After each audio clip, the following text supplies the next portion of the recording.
Good morning, Ian Crouch with your 8:30 Hunter News update. Delays are continuing on the New England Highway at Rix's Creek following an earlier truck crash.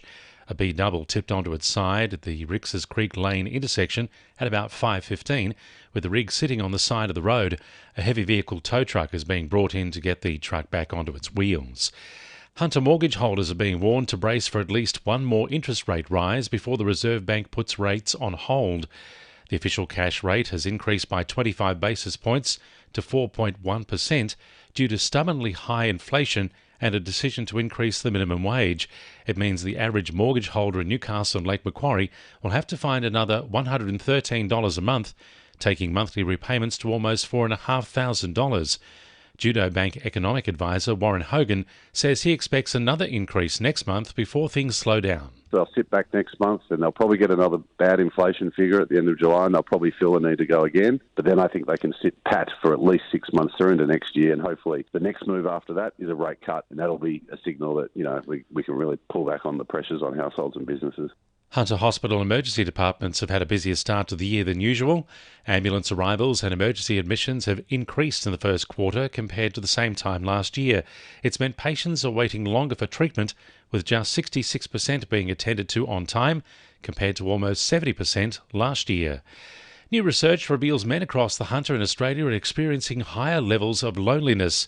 Men's Health Week begins next week, and a national support provider is encouraging those who are struggling to take the opportunity to reach out for help.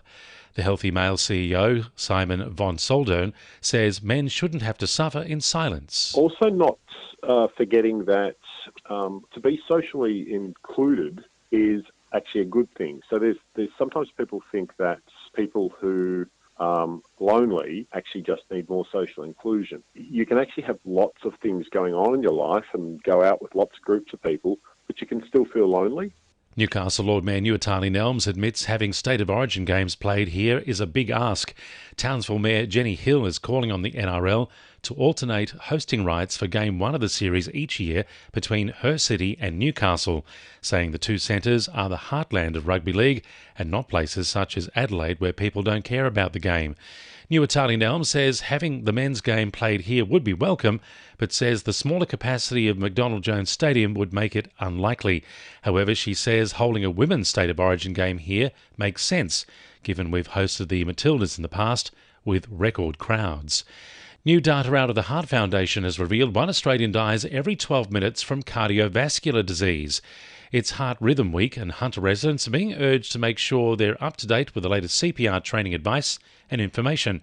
Cell Aid spokesman Luke Starr says even knowing the basics could help save someone's life. You can learn CPR by going and doing a first aid course, although there are also great resources online to help you become CPR ready. In as little as a couple of minutes, you can learn how to perform quality CPR. 2NURFM Sport. Scone trainer Luke Pepper and horse Opal Ridge will miss out on Saturday's Stradbroke Handicap. The 3-year-old filly was 24th in the ballot for the 18-horse race before being named as a second emergency yesterday. Pepper says they'll now turn their focus to the $200,000 Dane Ripper Stakes after narrowly missing out. Azuri coach James Pascoe says the club is taking a cautious approach to star midfielder Jacob Melling. The 28-year-old former A-League player has shined for Charlestown, but has been limited by recurring knee problems. Pascoe says they have a special training schedule for Melling, and they're ready to help him in any way they can. And former Phoenix player Jacob Farrell made the most of his off-the-bench grand final appearance for Central Coast on Saturday, making the crucial touch for 2 penalties in the 6-1 win. And the winning numbers in Oz Lotto are 1, 3, 5, 8, 19, 26 and 46, and the supplementaries are 28, 35 and 40. And now you're up to date with the latest 2NURFM Hunter News.